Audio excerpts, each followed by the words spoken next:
الحمد لله رب العالمين والصلاة والسلام على نبينا محمد وعلى آله وأصحابه أجمعين أما بعد.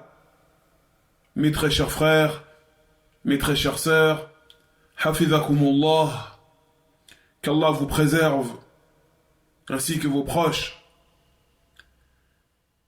qu'il nous pardonne nos péchés, nos fautes apparentes et cachées, qu'il nous guide, nous et nos proches, sur sa voie droite, sa voie de rectitude, celle qui mène au paradis. Mes très chers frères, mes très chères sœurs, est-ce que l'un d'entre nous détient une garantie venant d'Allah, un accord, un contrat stipulant qu'il mourra dans la satisfaction d'Allah, quoi qu'il fasse? Est-ce que l'un d'entre nous a en sa possession une autorisation d'Allah de vivre dans l'insouciance, de vivre dans la négligence vis-à-vis des ordres divins, de multiplier les péchés, d'empiler les interdits les uns sur les autres, tout en ayant l'assurance et la promesse d'entrer au paradis? Est-ce que l'un d'entre nous détient ce genre d'autorisation venant d'Allah? Non. Bien sûr que non. Personne ne détient ce genre d'autorisation.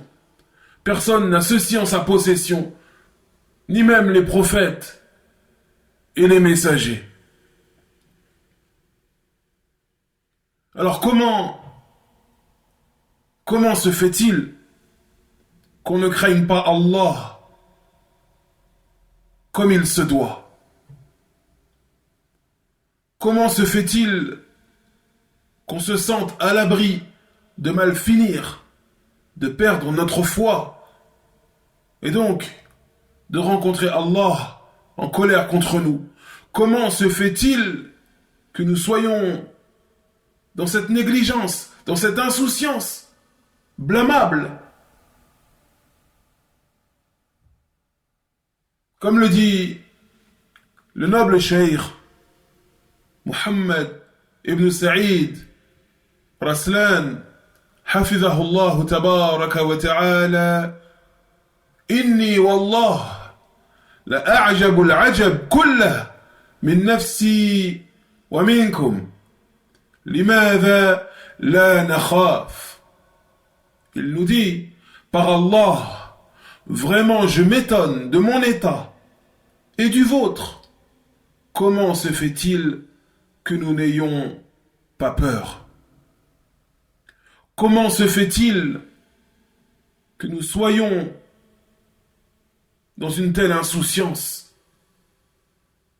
coupables d'une telle légèreté vis-à-vis d'Allah, le Tout-Puissant, et vis-à-vis de ses ordres et de ses commandements?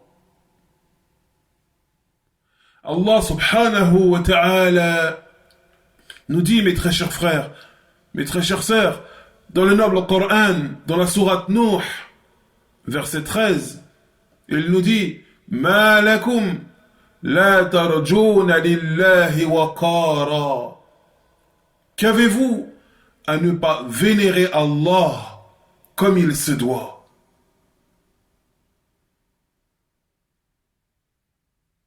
C'est-à-dire, c'est quoi votre problème? Quel est votre souci? Pourquoi ne craignez-vous pas Allah dans sa grandeur, sa toute-puissance, sa seigneurie? Pourquoi? Allah nous dit également s'adressant à son messager, le prophète Mohammed sallallahu alayhi wa sallam, Nabbi ibadi anni ana al-ghafour ar-rahim wa anna adhabi huwa al-adhab al-alim. Il nous dit dans la sourate Al-Hijr, versets 49 et 50, dans le sens rapproché de sa parole divine, il nous dit « Informe mes serviteurs que je suis le grand pardonneur, le très miséricordieux, envers les croyants qui se repentent et se rectifient. Informe mes serviteurs que je suis le grand pardonneur, le très miséricordieux, envers les croyants qui se repentent et se rectifient, et que mon châtiment, nous dit Allah, et que mon châtiment est un châtiment douloureux. Un châtiment douloureux pour ceux qui se complaisent dans les péchés et les désobéissances. Mes très chers frères, mes très chères sœurs, est-ce que l'un d'entre nous a en sa possession une autorisation d'Allah de vivre dans les péchés, de vivre dans cette négligence blâmable? Est-ce que l'un d'entre nous détient une autorisation de multiplier les péchés, de multiplier les désobéissances, tout en ayant l'assurance d'entrer au paradis? Non!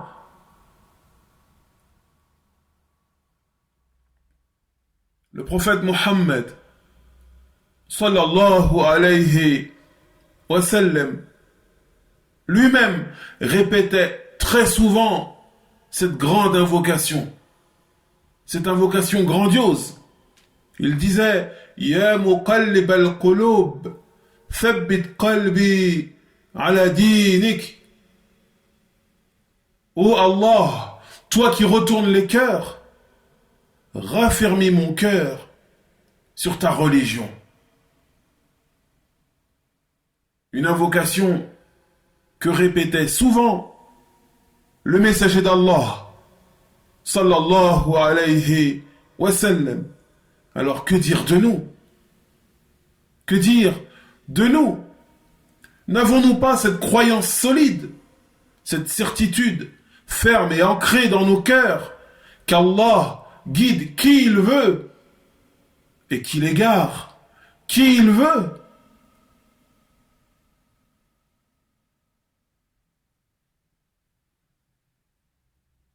Regardez la parole de Abdullah ibn Mas'ud radiyallahu anhu qui a dit Inna al-mu'min yara dhunubahu ka'annahu qa'idun tahta jabalin yakhaf an yaqa'a alayhi wa inna al-fajira yara dhunubahu kadhubab marra ala anfihi. Rawahu al-Bukhari. Il a dit, certes le croyant se considère par rapport à ses péchés comme s'il était au pied d'une montagne menaçant de s'écrouler sur lui. Le croyant, par rapport à ses péchés, il se voit comme s'il était au pied d'une montagne et cette montagne menace de s'écrouler sur lui. Il se sent en danger vis-à-vis de ses péchés. Tel est le croyant. Et il nous dit, tandis que le désobéissant endurci, al-fajir, lui, il voit ses péchés comme une mouche passant sous son nez. La personne qui est endurcie dans les péchés, dans les désobéissances, quand elle pense à ses péchés, quand elle pense à tout cela, eh bien pour elle, c'est comme une mouche qui passe sous son nez.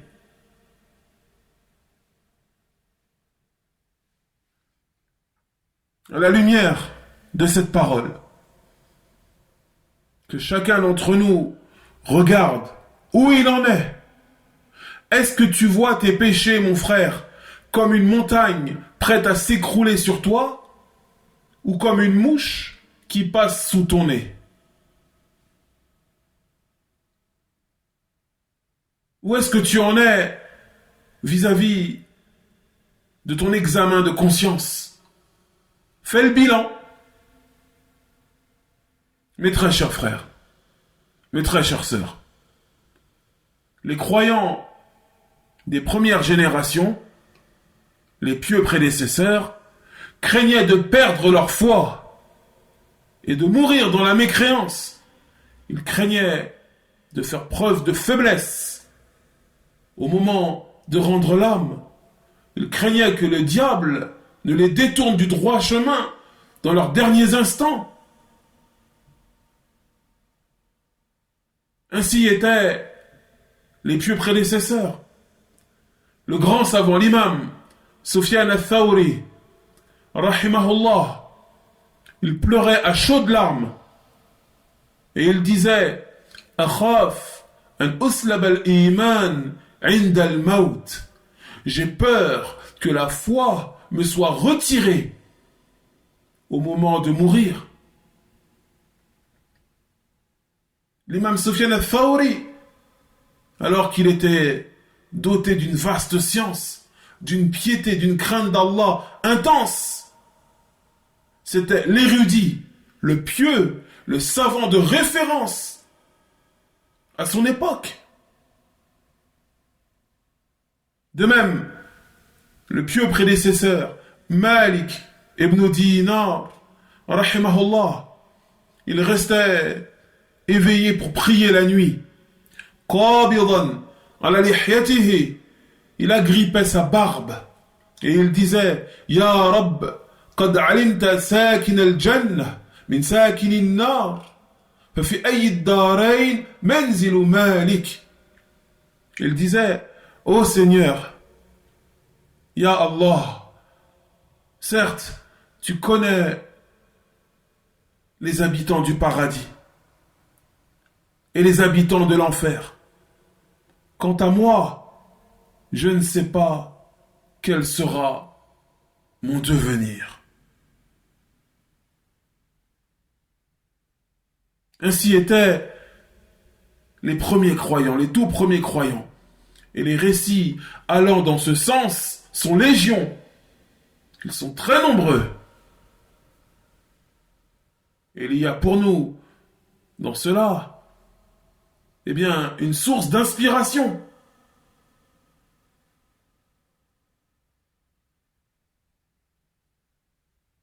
Mais que dire de nous?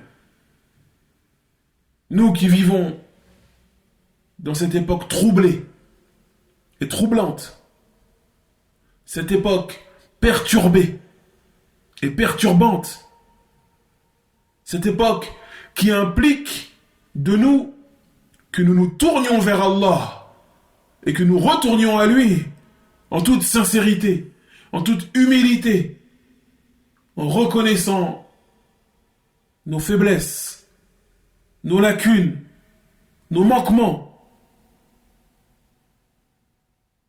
en multipliant nos invocations, nos demandes de pardon, notre repentir sincère, en multipliant les œuvres pieuses. En cette époque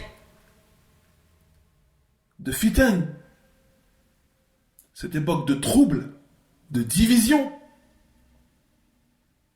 cette époque d'épreuve, on se doit de revenir au noble Coran et à la Sunna. En commençant tout d'abord par connaître Allah, subhanahu wa ta'ala, par ses noms magnifiques et ses qualités divines parfaites. Apprends à connaître qui est ton Seigneur, afin de l'adorer comme il se doit. Apprends à connaître qui est ton prophète, sallallahu alayhi wa sallam, afin de le suivre, de suivre ses enseignements de la meilleure des façons.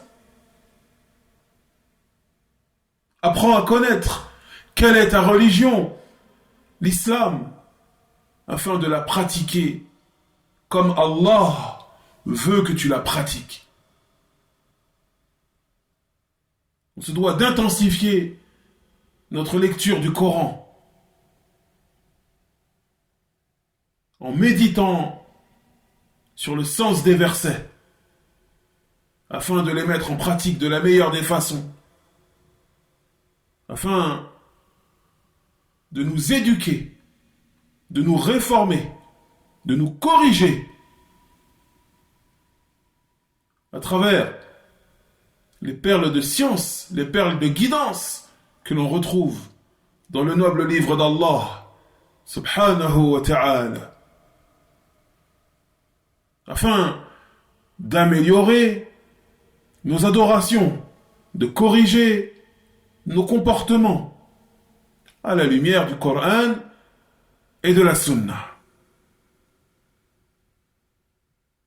Mes très chers frères, mes très chères sœurs, notre foi est précieuse.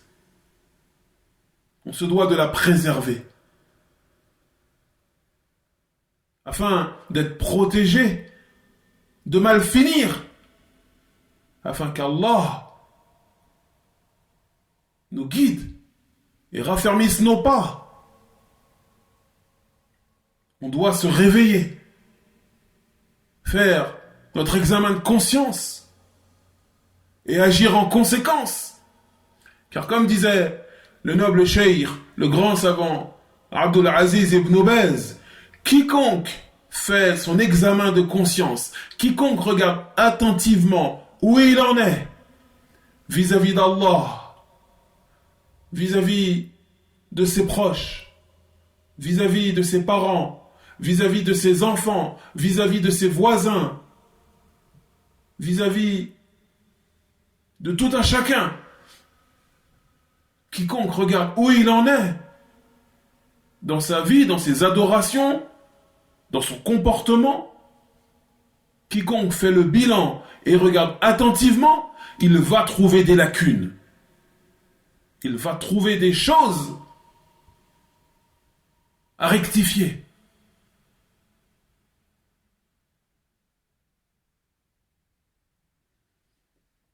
Mes très chers frères, mes très chères sœurs, il se peut que l'un d'entre nous persiste dans la négligence et les péchés, et qu'il soit frappé d'une maladie douloureuse et mortelle.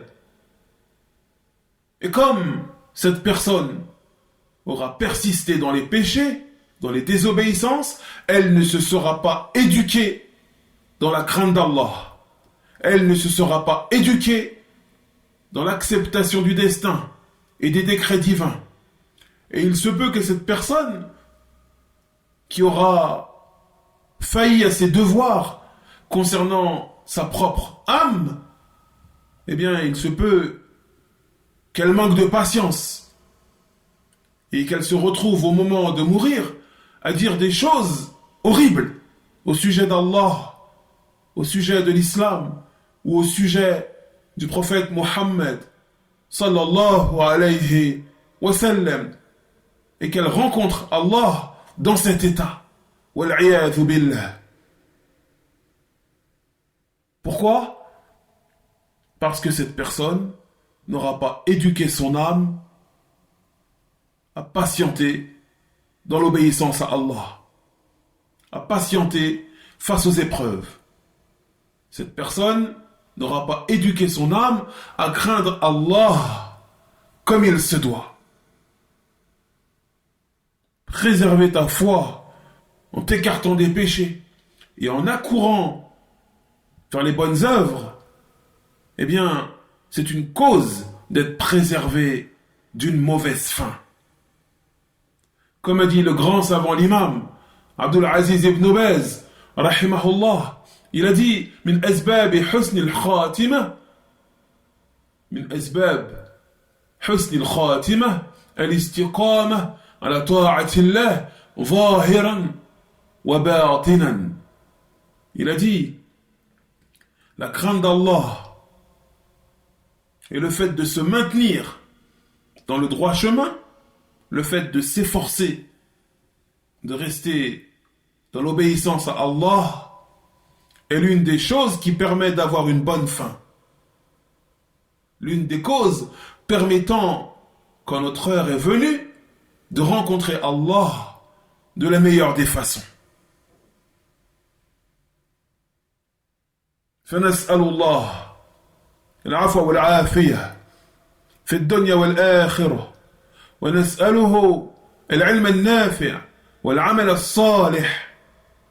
هذا وصل اللهم على نبينا محمد وعلى آله وأصحابه أجمعين والحمد لله رب العالمين.